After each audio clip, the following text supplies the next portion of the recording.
クリスマスイルノートって強いの？間違いなく強いよ。前回の古戦場で普通に活躍したね。古戦場対策で修練測値で使ってもいいの？それはちょっと何とも言えない。強くておすすめじゃないの？個人的に250フェルで使えるか怪しいと思ってるから、先に水着フォルスとか取ってから検討に入るって感じかな。なんで250フェルで使えない可能性があるの？これまでの250フェルが奥義軸優位の調整になってて、しかも反射を高頻度でつけてたから、イルノートの強みである大量の浴びダメを活かせない可能性があるって話だね。というわけで、こんにちは、小太郎です。当イのゲーム部屋は当イさんがプレイ済みのゲームを僕と一緒にネタバレマシマシで遊んでいくチャンネルです。今回の動画はグランブルーファンタジーです。去年は大活躍だったクリスマスイルノートだけど、今からストックしたいと思ってる人に向けた性能とか心配事の解説だよ。それでは本編スタート。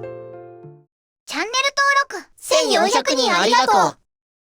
性能解説の前に心配事の話をするんだけど、古戦場に250フェルが実装されて今回が4回目になるんだけど、これまでに強圧、アビ封印、シャドウ、アビ倍率ダウン、火ダメ固定、回避率アップ、アンデッド、リフレクト、とにかくこれでもかってほどに毎回嫌がらせがすごかったね。これの対策にいろんなことをしてきたけど、基本的には奥義の特殊ダメージ上限が引き上げられることを利用して、極大奥義のキャラが火力を出したり、大量のディスペルとマウント、弱体回復で強化効果と弱体効果の対策をして、サブ編成のキャラも含めた全員野球で振ろうとするって感じだったね。特に前回のボスが反射効果のリフレクトを持ってて最悪だったね。これは多段ヒット系のキャラにダメージが集中する自己要因だから、今回もリフレクトが来たらクリスマスイルノートは使えないね。ダメージ固定も実ヒット以降で30万に固定とかだったから、イルノートの自動アビダメがヒット数を余分に稼いじゃうのが具合悪そうだね。あとはアビ封印も腹立つだろうね。ディスペルが奥義で即時使用可能になるけど自動発動じゃないから、アビ封印されてディスペルもマウントも使えないならイルノートの存在意義が失われるよね。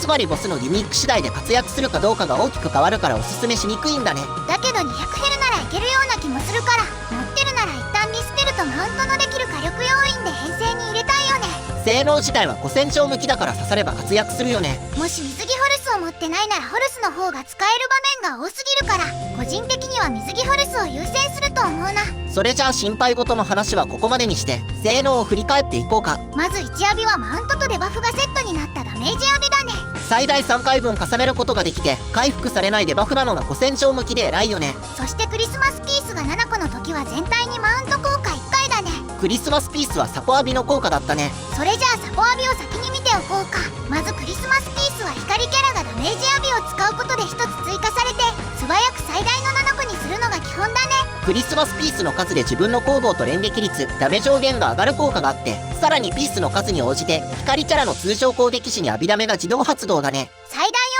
回の追加ダメが通常攻撃ごとに飛ぶようになるから、涅槃3浴びとか2プラトンとかフェザー君の2浴びと相性抜群で、輪廻を武器編成に入れた光の仮民主編成なら圧倒的な火力を見せてくれるよ。イルノートの火力源はこれだから奥義軸とは相性が良くないんだよね。本人は奥義を打ちたいんだけど、通常を打つ編成の方が火力が出せるっていう、ほどほどに奥義が回る浴びダメ軸で一番バランスが良くなるキャラだね。もう一つのサポ浴びは3浴びの効果中に光キャラの浴び性能が上がる効果だね。さらに光キャラのダメ浴びの再使用間隔1ターン短縮もあって、浴びダメ軸で長期戦をやるならぜひともいてほしい性能だね。続いて2浴びはスローとディスペルのダメージ浴びだね。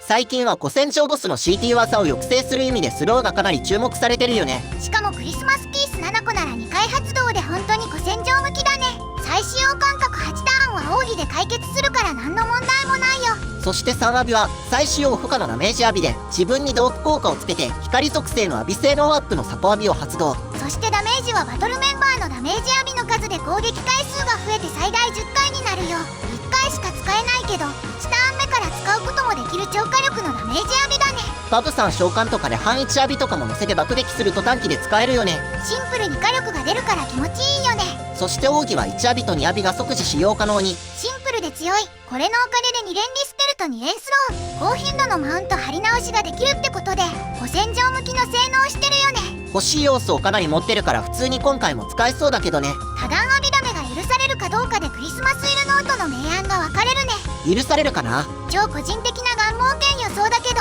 これまでの250ヘルより難易度が落とされると見てるよ。その心は周年直後で一番人が多い古戦場は復帰勢を定着させる機会になるんだけど、今回の古戦場多くの人が非有利になると思ってたのに光有利だったのが少し異常で、しかも視聴降臨を古戦場の後にしたり、アーカルム外伝の2回目が改善防画じゃなかったり、10点修戦機で光キャラの強化を後回しにしたり、火でリミュエールの刀を実装して新しいスキルを増やしたり、とにかく光の環境だけ新しくしないように順番が歪んでるんだよね。それはみんな変だって言ってたよね。これについてヨタ話として理由付けをするなら、復帰勢にとってやりやすい古戦場を整えるためにあえて環境を変えなかったんじゃないか。そう考えると今回の古戦場は復帰勢が250フェルに初挑戦する機会だから、過去3回よりも優しくして定着を優先するんじゃないかって、そんな妄想をしてるよ。あくまで妄想のヨタ話だね。最後にクリスマスイルノートのまとめをすると、全体的に古戦場で振るおうとするなら欲しい性能が詰まってて、火力も出るしアビダメ軸の火力補助もできる。一方で奥義軸だと追加アビダメの回数が減るから相性